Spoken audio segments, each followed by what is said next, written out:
ಎಲ್ಲ ನನ್ನ ಕೇಳುಗ ಮಿತ್ರರಿಗೆ ನಮಸ್ಕಾರ.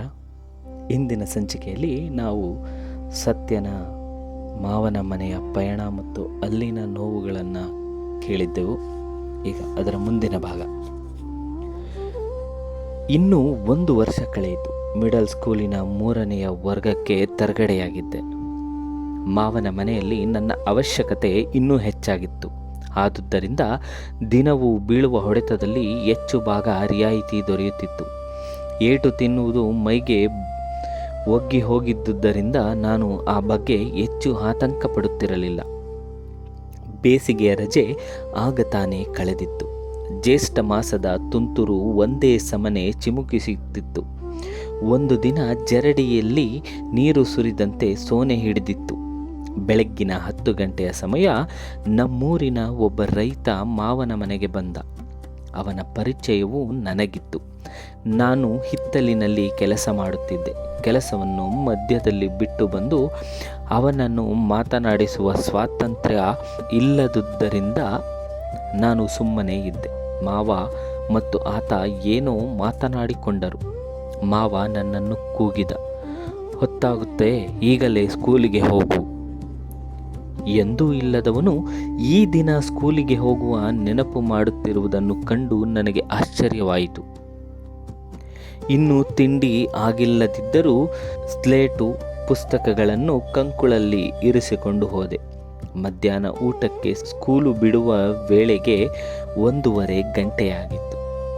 ಮನೆಗೆ ಬರುವ ದಾರಿಯಲ್ಲಿ ಮಿಠಾಯಿ ಅಂಗಡಿಯ ಮೈಸೂರಮ್ಮ ಅವಳದೇ ಆದ ರಾಗದಲ್ಲಿ ನನ್ನನ್ನು ಕೂಗಿ ಕೇಳಿದಳು, "ನಿಮ್ಮ ಮಾವ ಎಲ್ಲಿಗೋದ್ರೋ ಮಗ?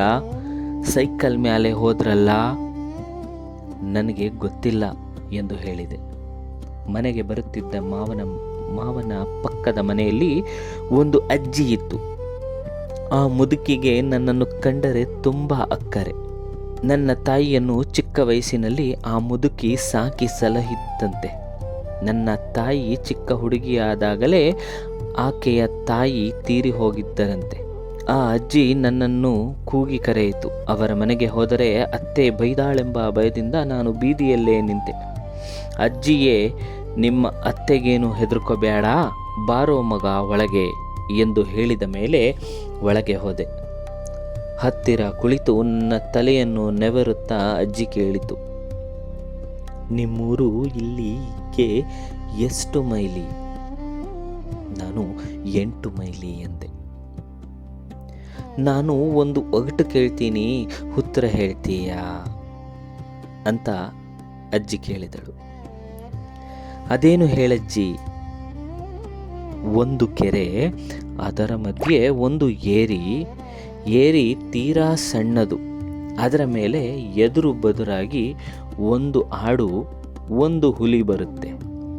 ಆಡು ನೀರಿಗೆ ಧುಮುಕಿ ಈಜಿಕೊಂಡು ದಡ ಸೇರಿ ಬದುಕುತ್ತೋ ಅಥವಾ ಹುಲಿಗೆ ಸಿಕ್ಕಿ ಸತ್ತು ಹೋಗುತ್ತೋ? ಇದಕ್ಕೆ ಉತ್ತರವನ್ನು ಹೇಳು" ಎಂದಳಜ್ಜಿ.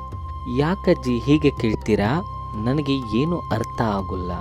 "ಅದು ಯಾಕಾದರೂ ಇರಲಿ, ಆಡಿಗೆ ಏನಾಗುತ್ತೆ ಹೇಳು?" "ಹುಲಿಯ ಕೈಗೆ ಸಿಕ್ಕಿ ಸಾಯುತ್ತೆ. ಯಾಕಂದರೆ ಹುಲಿ ಆಡಿಗಿಂತ ದೊಡ್ಡದಲ್ವೇ?" ಎಂದು ಹೇಳಿದೆ. "ಥೂ ಮುಂಡಿದೆ, ಬಿಡ್ತು ಅನ್ನು." ಆ ಮಾತು ನನಗೆ ಸ್ವಲ್ಪವೂ ತಿಳಿಯಲಿಲ್ಲ. ಅಲ್ಲಿಯೇ ಊಟ ಮಾಡುವಂತೆ ಅಜ್ಜಿ ಒತ್ತಾಯ ಮಾಡಿತ್ತು. ನಾನು ಒಪ್ಪಲಿಲ್ಲ. "ನಿಮ್ಮತ್ತೆ ಏನು ಬೈಯೋಲ್ಲ, ನಾನು ಅವಳಿಗೆ ಹೇಳ್ತೀನಿ.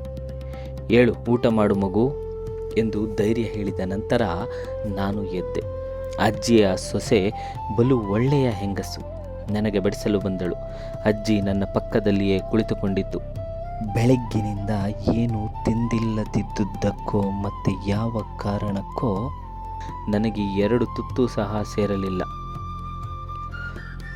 ಹೊಟ್ಟೆಯಲ್ಲಿ ಸಂಕಟವಾಗುತ್ತಿತ್ತು. ಅಜ್ಜಿಯ ಬಲವಂತಕ್ಕೆ 2 ತುತ್ತು ತಿನ್ನಲು ಯತ್ನಿಸಿದೆ. ಬಾಯಿಗೆ ಇಟ್ಟುಕೊಂಡ ಅನ್ನ ವಾಂತಿಯಾಗುವಂತಾಯಿತು. ನನಗೆ ತಿಳಿಯದಂತೆ ಅಳು ಬಂತು. ಬಿಕ್ಕಳಿಸಿ ಅತ್ತು ಬಿಟ್ಟೆ. ಆ ಹುಡುಗ ಊಟ ಸಹ ಮಾಡಲಿಲ್ಲ. ದೇವರು ಕಾಪಾಡಬೇಕು.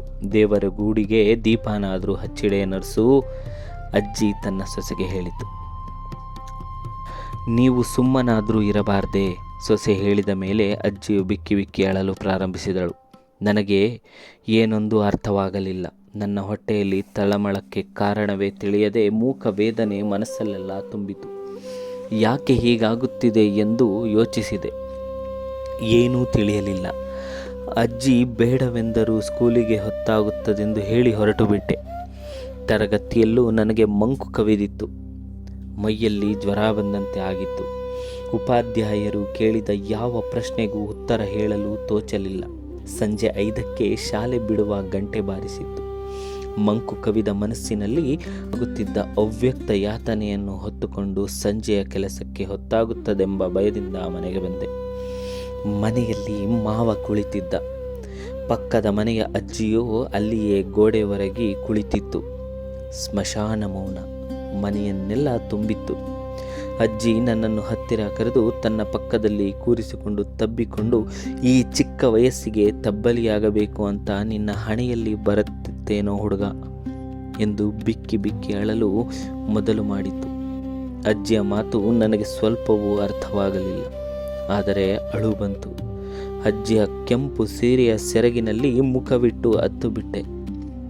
ಕೊಂಚ ವೇಳೆ ಕಳೆದ ನಂತರ ತಲೆ ಎತ್ತಿ ನೋಡಿದೆ. ನನ್ನ ಮಾವನ ಕಣ್ಣಿನಲ್ಲೂ ನೀರು. ಮಾವ ಕಠಿಣ ಮನುಷ್ಯ, ನಿರ್ದಯಿ, ಕ್ರೂರಿ. ಅವನ ಎದೆ ಸೀಳಿ ಹುಡುಕಿದರೂ ಮೃದುತ್ವವು ಸಾಸಿವೆಯಷ್ಟು ಇಲ್ಲವೆಂದು ನಾನು ತಿಳಿದಿದ್ದೆ. ಅಂಥವನು ಅಳುತ್ತಿದ್ದಾನೆ, ಕಾರಣವಾದರೂ ಏನು? ನಾನು ವಿಸ್ಮಯದಿಂದ ಅವನನ್ನು ನೋಡುತ್ತಾ ಕುಳಿತೆ. ಅಜ್ಜಿಯೇ ನಿಧಾನವಾಗಿ ಹೇಳಿತು, ನಿಮ್ಮವ್ವ ಹೋಗಿಬಿಟ್ಟಳಲ್ಲೋ ಮಗು. ನಮ್ಮಮ್ಮ ಎಂದರೆ ನನ್ನ ತಾಯಿ. ಹೋಗಿಬಿಟ್ಟಳು ಎಂದರೆ ಪ್ಲೇಗಿನಲ್ಲಿ ಸತ್ತು ಹೋದಳಪ್ಪ. ಬೆಳಿಗ್ಗೆ ನಿಮ್ಮೂರಿನಿಂದ ಆಳು ಕಳಿಸಿದ್ರು. ಪ್ಲೇಗಿನ ಊರಿಗೆ ನಿನ್ನ ಕರೆದುಕೊಂಡು ಬರಬೇಡಿ, ತನ್ನ ಮಗ ಮಾತ್ರ ಕ್ಷೇಮವಾಗಿರಬೇಕು ಅಂತ ನಿಮ್ಮಮ್ಮ ಹೇಳಿದ್ಲಂತೆ. ನಿಮ್ಮ ಮಾವ ಒಬ್ಬನೇ ಹೋದ. ಹೋಗೋ ಹೊತ್ತಿಗೆ ಎಲ್ಲ ಆಗಿತ್ತು. ಮುಖಾನೂ ಸಿಕ್ಕಲಿಲ್ಲ. ಹೋಗಿ ತಂಗಿಗೆ ಬೆಂಕಿ ಕೊಟ್ಟು ಬಂದ. ಚಿಕ್ಕ ವಯಸ್ಸಿನ ಅವಳು ಹೋಗೋ ಬದಲು ಮುದಿಗೊರಡು ನಾನಾದರೂ ಹೋಗಿದ್ರೆ. ಮಾವನು ಪಂಚೆಯ ತುದಿಯಲ್ಲಿ ಕಣ್ಣು ಒರೆಸಿಕೊಳ್ಳುತ್ತಾ ಕುಳಿತಿದ್ದ. ನನಗೆ ಮಾತ್ರ ಕಣ್ಣೀರು ಪೂರ್ತಿಯಾಗಿ ಹಿಂಗಿ ಹೋಗಿತ್ತು. ನನ್ನ ಅಮ್ಮ ನನ್ನನ್ನು ಅತ್ಯಂತ ಗಾಢವಾಗಿ ಪ್ರೀತಿಸುತ್ತಿದ್ದ ಒಂದೇ ಒಂದು ವ್ಯಕ್ತಿ, ಅವಳು ಕೂಡ ಸತ್ತು ಹೋಗಿದ್ದಳು. ಕುಳಿತಿದ್ದವನು ಮೇಲೆ ಎದ್ದೆ, ಹೊರಗೆ ಹೊರಟೆ. ಹಿಂದಿನಿಂದ ಬಂದು ನನ್ನ ಕೈ ಹಿಡಿದು ಮಾವ ಕೇಳಿದ, ಎಲ್ಲಿಗೆ ಹೋಗುತ್ತಿದ್ದೀಯ? ನನ್ನ ಕೈ ಬಿಡು, ನಮ್ಮೂರಿಗೆ ಹೋಗ್ತೀನಿ. ಹೋಗಿ ಏನು ಮಾಡ್ತೀಯ? ಊರಿಗೆ ಹೋಗಿ ನಾನು ಮಾಡುವುದಾದರೂ ಏನು?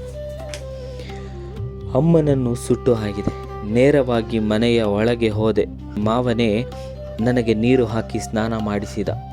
ಇದು ಆದ 7 ದಿನಕ್ಕೆ ಮಾವ ನನ್ನನ್ನು ನಮ್ಮ ಊರಿಗೆ ಕರೆದುಕೊಂಡು ಹೋದ.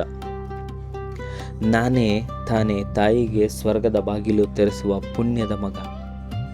ಶ್ರಾದ್ದ ಕರ್ಮ ಮುಗಿದ ಮರುದಿನ ಮಾವ ನನ್ನನ್ನು ತನ್ನ ಊರಿಗೆ ಕರೆದುಕೊಂಡು ಬಂದ. ಸುಖ ದುಃಖ ನನಗೆ ಏಕರೀತಿಯಾಗಿತ್ತು. ಯಾವುದೂ ಹೆಚ್ಚಿಲ್ಲ, ಯಾವುದೂ ಕಡಿಮೆ ಇಲ್ಲ. ಆದರೆ ಅಮ್ಮನ ಸಾವಿನಿಂದ ಮಾವನ ಮನೆಯಲ್ಲಿ ಕೊಂಚ ಬದಲಾವಣೆಯಾಗಿತ್ತು. ಮಾವ ಹೊಡೆಯುವುದರಲ್ಲಿ ಇನ್ನೂ ಸ್ವಲ್ಪ ರಿಯಾಯಿತಿ ತೋರಿಸಿದ್ದ. ಅತ್ತೆ ಬೈಯುವುದನ್ನು ರೂಪಾಯಿಗೆ 1 ಆಣೆಯಷ್ಟು ಕಡಿಮೆ ಮಾಡಿದ್ದಳು. ಇನ್ನು ಮುಂದೆ ನಮ್ಮ ಕಥಾನಾಯಕ ಸತ್ಯನ ಜೀವನ ಎಲ್ಲಿಗೆ ಹೋಗುತ್ತೆ?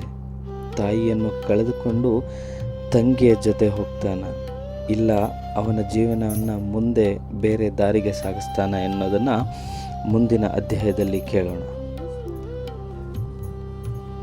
ಈ ಅಧ್ಯಾಯದ ಬಗ್ಗೆ ನಿಮ್ಮ ಅನಿಸಿಕೆ ಅಭಿಪ್ರಾಯಗಳನ್ನು ಹಂಚಿಕೊಳ್ಳಿ. ಮರೆಯದೆ ನಮ್ಮ ಚಾನಲನ್ನು ಸಬ್ಸ್ಕ್ರೈಬ್ ಮಾಡಿ.